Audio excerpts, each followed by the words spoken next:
दोस्तों, आश्विन मास की कृष्ण पक्ष की अमावस्या तिथि को सर्वपितृ अमावस्या कहते हैं और यह पितृपक्ष का आखिरी दिन होता है। हिंदू धर्म में सर्वपितृ अमावस्या तिथि को सभी अमावस्या में से सर्वश्रेष्ठ माना जाता है। इस दिन पितर अपने परिजनों से विदा लेते हैं। साथ ही जिन पितरों की मृत्यु तिथि के बारे में जानकारी ना हो या किसी कारणवश आप पितृपक्ष में पितरों का श्राद्ध ना कर पाए तो आप पितृपक्ष के आखिरी दिन यानी सर्वपितृ अमावस्या के दिन पितरों का तर्पण और श्राद्ध कर्म कर सकते हैं। धार्मिक मान्यताओं के अनुसार सर्वपितृ अमावस्या का विशेष महत्व इसलिए दिन पूरे नियम और विधान का पालन करना होता है। दोस्तों, हिंदू पंचांग के अनुसार इस साल अमावस्या तिथि की शुरुआत 20 सितंबर 2025 को रात 12:17 पर होगी और 21 सितंबर 2025 को रात में 1:24 पर अमावस्या तिथि समाप्त होगी। ऐसे में सर्वपितृ अमावस्या उदया तिथि के अनुसार 21 तारीख को ही मनाई जाएगी। इस बार सर्वपितृ अमावस्या पर शुभ योग और सर्वार्थ सिद्धि योग भी रहेगा। इसके अलावा दोस्तों, हिंदू धर्म में दान करना बेहद पुण्यकारी माना जाता है। इस चीज की परंपरा सदियों से चली आ रही है। मान्यताओं के अनुसार पितृपक्ष के आखिरी दिन पूर्वजों की आत्मा की शांति के लिए दान करना बेहद शुभ माना जाता है। कहा जाता है कि सर्वपितृ अमावस्या पर दान करने से पितृ पूर्ण रूप से प्रसन्न होते हैं। व्यक्ति तथा उनके परिवार के सदस्यों को पितरों का आशीर्वाद प्राप्त होता है और इस दिन दान करने से अक्षय फल की प्राप्ति होती है। दोस्तों, इस वीडियो में हम आपको बताएंगे कि पितृपक्ष के आखिरी दिन यानी सर्वपितृ अमावस्या पर तर्पण श्राद्ध कैसे करें। अमावस्या पर किस चीज का दान करना सबसे उत्तम माना गया है। लेकिन उससे पहले यदि आप भी चाहते हैं कि भगवान श्री हरि विष्णु का आशीर्वाद आप सभी पर बना रहे तो इस वीडियो को एक लाइक और शेयर जरूर करें। साथ ही कमेंट बॉक्स में सच्चे दिल से जय श्री हरि विष्णु, जय दादा पितृ महाराज लिखकर अपनी हाजिरी जरूर लगाएं।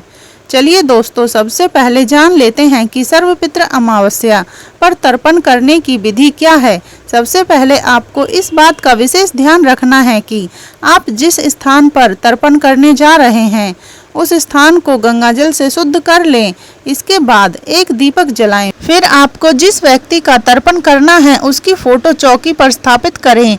इसके बाद मंत्रों का जाप करके पितरों का आवाहन करें। साथ ही जल से भरा लोटा लें और पितरों का नाम लेते हुए फोटो के सामने जल चढ़ाएं। उसके बाद घी, दूध और दही को साथ में मिलाएं और फिर उसे जल में अर्पित करें। इस दौरान सर्वपितृ मंत्र का उच्चारण करें। फिर पिंड बनाएं और उसे पुष्प पर रखकर जल से सींचें। इसके अलावा पूर्वजों को उनके प्रिय भोजन का भोग लगाएं, श्रद्धांजलि अर्पित करें, पशु पक्षियों को भोजन कराएं और अपनी श्रद्धा अनुसार ब्राह्मण को दान दक्षिणा जरूर दें। दोस्तों, चलिए अब जानते हैं कि पितृपक्ष के आखिरी दिन सर्वपितृ अमावस्या पर किन चीजों का दान करना चाहिए। नंबर 1, चमेली का तेल। दोस्तों, श्राद्ध पक्ष में पितरों के निमित्त सरसों के तेल का दीपक रोज जलाना चाहिए। इससे पितर संतुष्ट हो जाते हैं। ऐसे में जो भी पुरुष या महिला सर्वपितृ अमावस्या पर चमेली के तेल का दान श्रद्धा पूर्वक विधि विधान से करता है तो उसके घर से आर्थिक तंगी की समस्या दूर हो जाती है। उस व्यक्ति के अन्न धन के भंडार भर जाते हैं। नंबर 2, लगा हुआ पान। दोस्तों, पितरों की कृपा प्राप्ति के लिए सर्वपितृ अमावस्या पर लगा हुआ पान दान करना चाहिए। लगा हुआ पान का मतलब पान के बीड़े से है। जो भी पुरुष या महिला पितृपक्ष के आखिरी दिन लगा हुआ पान दान करते हैं तो उनका घर धन धान्य से परिपूर्ण हो जाता है। उनके जीवन में सकारात्मक ऊर्जा का संचार होता है। नंबर 3, पुस्तक और शिक्षा सामग्री। दोस्तों, सर्वपितृ अमावस्या पर शिक्षा का दान करना भी अत्यंत महत्वपूर्ण है। गरीब बच्चों को किताबें या स्टेशनरी का सामान देने से न केवल उन्हें शिक्षा मिलती है बल्कि यह पितरों की प्राप्ति श्रद्धा का प्रतीक भी है। ऐसा करने से पितर खुश हो जाते हैं और अपनी कृपा दृष्टि बनाए रखते हैं। नंबर 4, नमक। प्रिय दोस्तों, पितृपक्ष की आखिरी दिन आप सफेद नमक का भी दान कर सकते हैं। पितृपक्ष में नमक का दान करने से पितर प्रसन्न होते हैं और अगर आपकी कुंडली में पितृदोष है तो सर्वपितृ अमावस्या पर आपको नमक का दान जरूर करना चाहिए। ऐसा करने से कुंडली में स्थिति पितृदोष भी समाप्त हो जाता है। लेकिन आपको इस बात का विशेष रूप से ध्यान रखना है कि आप जो नमक का दान कर रहे हैं वह सेंधा नमक और काला नमक नहीं होना चाहिए। नंबर 5, अन्न और पकवान। दोस्तों, सर्वपितृ अमावस्या पर खिचड़ी का दान करना बहुत ही फलदायी माना जाता है। इसे विशेष रूप से गरीबों के बीच दान करने से पितरों को तृप्ति मिलती है। अगर आपको पितृदोष है तो आपको पितृदोष से भी मुक्ति मिल सकती है। नंबर 6, काले तिल। कोई भी श्राद्ध काले तिल के बिना अधूरा माना जाता है। तर्पण के समय हाथ में जल और काला तिल लेकर ही पूर्वजों को जल अर्पित किया जाता है। पितृपक्ष में काला तिल घर लाने और दान करने से वंश का विस्तार होता है। उसके साथ ही संतान सुख की भी प्राप्ति होती है। साथ ही घर में सकारात्मक ऊर्जा का संचार होता है, जिससे घर में सात्विक माहौल बना रहता है। नंबर 7, गाय का दूध। अगर संभव हो तो सर्वपितृ अमावस्या पर गाय के दूध का दान करना चाहिए। ऐसा करने से आपके जीवन से परेशानियों का सफाया हो जाता है और जल्दी खुशियों का आगमन होता है। नंबर 8, जौ। पितृपक्ष में जौ की खरीदारी करने से अन्न धन के भंडार कभी खाली नहीं होते हैं, क्योंकि जौ को धरती का पहला अनाज माना जाता है। धार्मिक दृष्टि से इसे सोने के समान माना जाता है।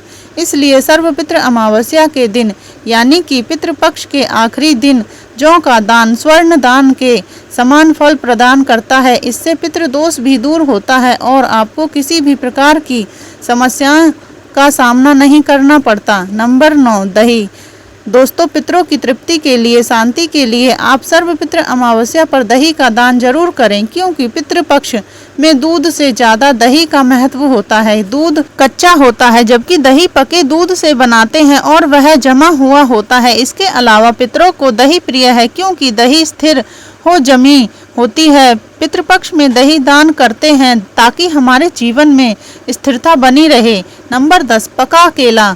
पितरों को खुश करने के लिए सर्वपितृ अमावस्या पर पुरुष और महिला को पके हुए केले का दान जरूर करना चाहिए। केला एक सदाबहार फल है और वह भगवान विष्णु को प्रिय भी है। भगवान श्री विष्णु की कृपा प्राप्ति के लिए केले के पौधे की पूजा भी होती है। इसके अलावा भगवान विष्णु वैकुंठ धाम के मालिक हैं और मोक्ष प्रदान करने वाले हैं। ऐसे में पितर केले का दान पाकर प्रसन्न होते हैं और आशीर्वाद देकर अपने वंश को धन्य करते हैं। नंबर 11, सफेद मिठाई। पितृपक्ष में सफेद मिठाई का दान पाकर पितर खुश हो जाते हैं। प्रेत मंजूरी में लिखा है कि मृत्यु के बाद व्यक्ति प्रेत भाव में होता है और वह अंधकार में रहता है। इस भाव में भी वह अपने वंश को परेशान ना करे, इसके लिए उनके लिए सफेद मिठाई का दान किया जाता है। इसके अलावा सफेद रंग पितरों का प्रिय रंग होता है। श्वेत रंग सकारात्मकता का प्रतीक भी माना जाता है। नंबर 12, अनाज का दान। चावल का दान विशेष रूप से महत्वपूर्ण माना जाता है। चावल का दान करने से उनकी आत्मा को शांति मिलती है। इसके अलावा चावल का दान गरीबों को भी दिया जा सकता है। इसके अलावा दाल का दान करने से भी पितरों को मुक्ति मिलती है और यह दान किसी भी गरीब या जरूरतमंद परिवार को भी किया जा सकता है। नंबर 13, गुड़ और घी। सर्वपितृ अमावस्या के दिन गुड़ और घी का दान भी करना चाहिए। इससे परिवार में सुख समृद्धि आती है। इसके अलावा सर्वपितृ अमावस्या के दिन जूते चप्पल का दान करना भी शुभ माना जाता है। इससे राहु केतु दोष दूर होते हैं और पितृ प्रसन्न होकर आशीर्वाद देते हैं। लेकिन आपको इस बात का विशेष रूप से ध्यान रखना चाहिए कि जूते चप्पल नए होने चाहिए, तभी आपको शुभ फलों की प्राप्ति होगी। नंबर 14, वस्त्र दान। सर्वपितृ अमावस्या के दिन वस्त्र का दान करना उत्तम फलदायी माना जाता है। ऐसा कहा जाता है कि इस अमावस्या तिथि के दिन जो व्यक्ति वस्त्र दान करता है उसे पितरों का आशीर्वाद प्राप्त होता है, साथ ही पितृदोष से भी छुटकारा मिल सकता है। बता दें कि वस्त्र दान करने से पितर प्रसन्न होते हैं, वह अपने वंश पर आशीर्वाद बरसाते हैं। लेकिन आपको इस बात का विशेष ध्यान रखना चाहिए कि जो वस्त्र आप दान कर रहे हैं वह नए होने चाहिए। तो दोस्तों, यह थी वे चीजें जो सर्वपितृ अमावस्या पर दान करनी चाहिए। अगर आपको आज की वीडियो पसंद आई हो तो वीडियो को लाइक और शेयर करें, साथ ही चैनल पर नए हो तो चैनल को सब्सक्राइब करना ना भूलें। धन्यवाद।